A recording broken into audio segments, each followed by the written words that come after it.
Good morning, friends. Standard 9th, subject English, topic active passive and passive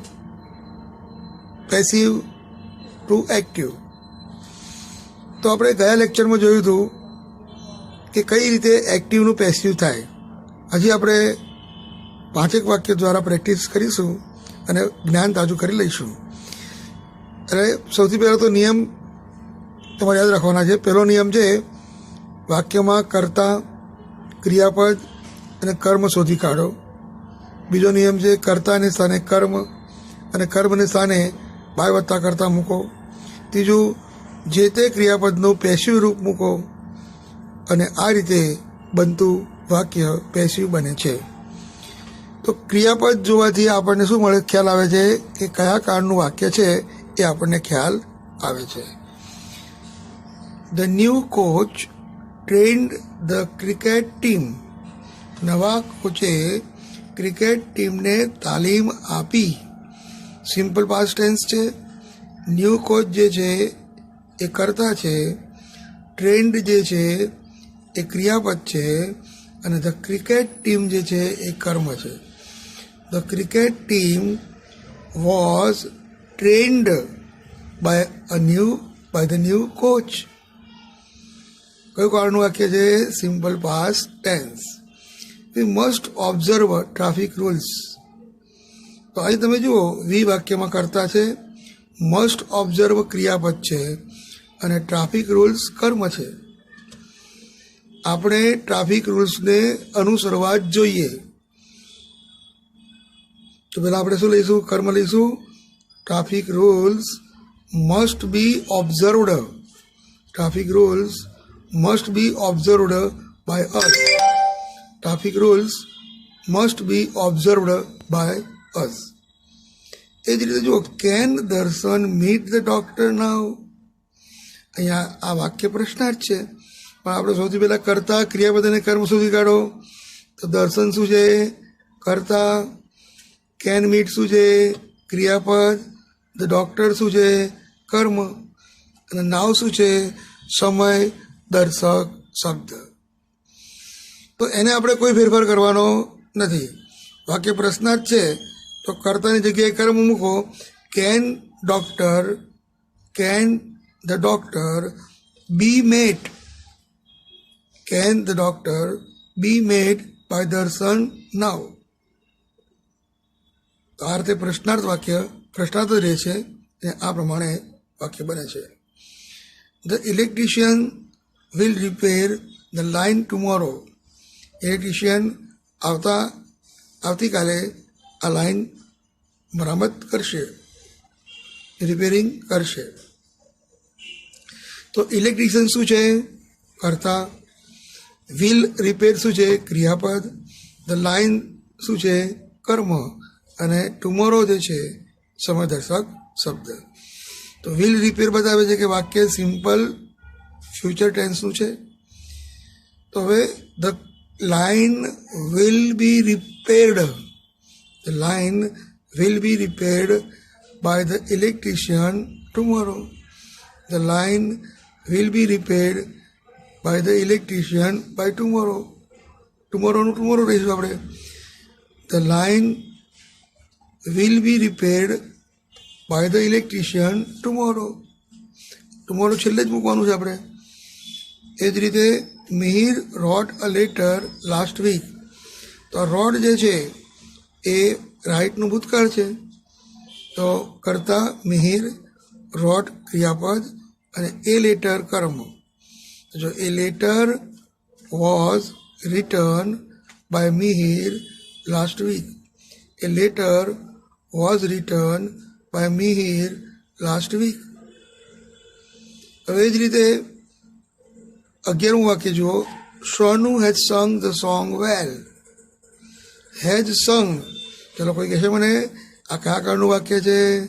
હા, પૂર્ણ વર્તમાન કાળ. હેઝ સંગ શું બતાવે છે? પૂર્ણ વર્તમાન કાળ. સોનું કરતા, હેઝ સંગ ક્રિયાપદ, ધ સોંગ્સ એ કર્મ. ધ સોંગ્સ હેવ બીન સંગ. The songs have been sung by Sonu well. એ જ રીતે Zubin Mehta conducts a famous orchestra. Zubin Mehta conducts a famous orchestra.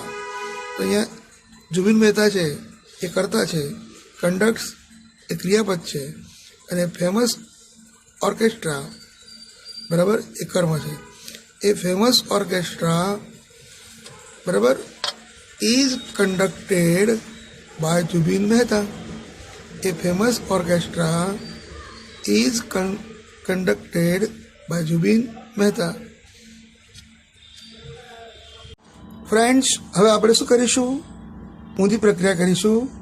Passive વોઇસનું active વોઇસમાં રૂપાંતર કરીશું. એક એક્ઝામ્પલ જોઈએ પહેલાં. The letter was not posted by મી.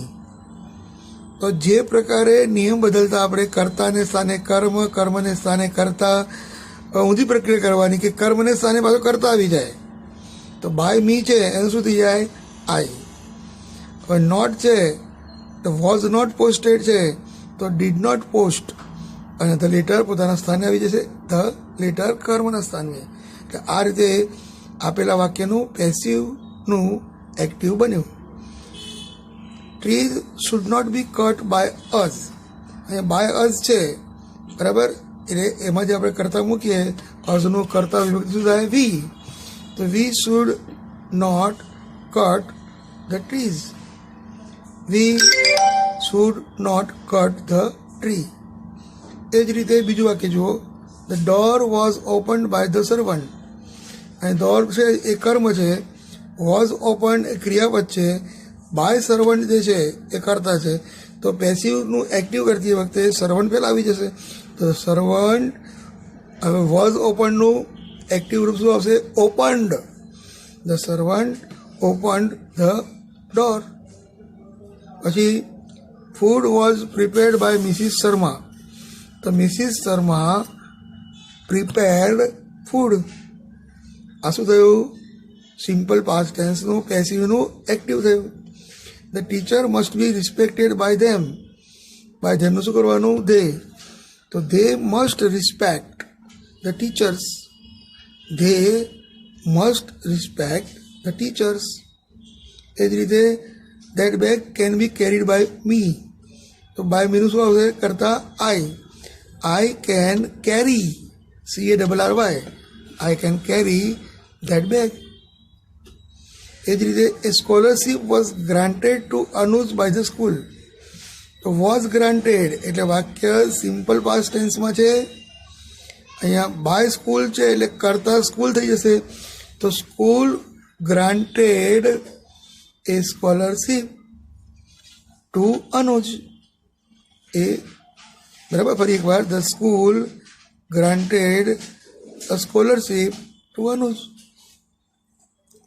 એ જ રીતે જુઓ. The bell is rung by the peon. By પછી જે કરતા આપ્યો હોય એને આગળ લો. The peon rings the bell. The peon, રિંગને એસ લગાડવું પડશે. The peon rings the bell. This story was told by grandfather. તો બાય ગ્રાન્ડફાધર છે તો grandfather told this story. Grandfather told this story. એ જ રીતે the shop were closed by the watchman. By the watchman છે એ શું છે? કરતા છે. તો the watchman closed the shops. છેલ્લું વાક્ય. The book was looted by the thieves. By thieves, ચોરો દ્વારા બેંકને લૂંટવામાં આવે. The thieves looted the bank. તો મિત્રો આ રીતે પેસિવનું એક્ટિવ કરવું પડે. જેટલી વધારે તમે પ્રેક્ટિસ કરશો એટલું વધારે તમને આવડશે. મિત્રો હવે આપણને પરીક્ષામાં આ એક એક વાક્ય નહીં પૂછાય, પણ આ રીતે તમને એક પેરેગ્રાફ આપ્યો હશે. Change the following text into the passive voice. તો આપણે તમને પહેલું વાક્ય આપ્યું છે we make pure ghee from milk. તો પ્યોર ઘી જે છે એ કર્મ છે. Pure ghee is made from milk by us. Pure ghee એ કર્મ છે. તો pure ghee is made from milk by us. We take out the ice milk cream and collect it for a few days. The milk cream is taken out by us and it is collected for a few days. For एक बार जनाब जो milk cream is taken out by us and it is collected for a few days. Then we boil the milk cream to turn into the ghee. We करता boil क्रियापद, the milk cream જે છે એ કર્મ, બાકીનું અન્ય શબ્દો છે. The milk cream is boiled by us to turn it into the ghee. We will sell the ghee. The ghee will be sold by us. તો આ રીતે તમને 2 માર્કમાં આ ચેન્જ ધ ટેક્સ પૂછાય છે. એમાં પેસિવનું એક્ટિવ અથવા એક્ટિવનું પેસિવ કરવાનું પૂછાય છે. Mohan open the door. મોહને દરવાજો ખોલ્યો.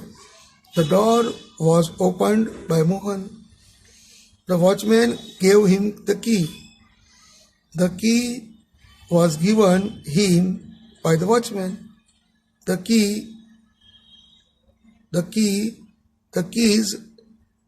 were given him by the watchman. The keys were given him by the watchman. अथवा हिमનું શું કરીશું he was given the keys by the watchman. Mohan took the keys. The keys were taken by Mohan. The keys were taken by Mohan. He kept them on the table. તો he કરતા છે, kept ક્રિયાપદ છે, them કર્મ છે. તો themનું શું કરીશું they. તો they were kept on the table by him. They were kept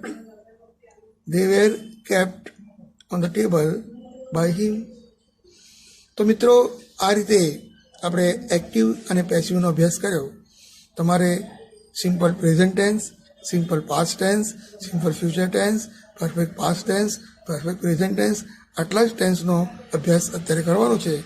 okay, તો હવે તમે આગળ આની આ પ્રેક્ટિસ કરો જેથી એક્ટિવ પેસિવ તમને 10મા ધોરણની અંદર પણ અઘરું લાગે નહીં. ઓકે, તો મળીશું. C you again on the next lecture. Bye bye.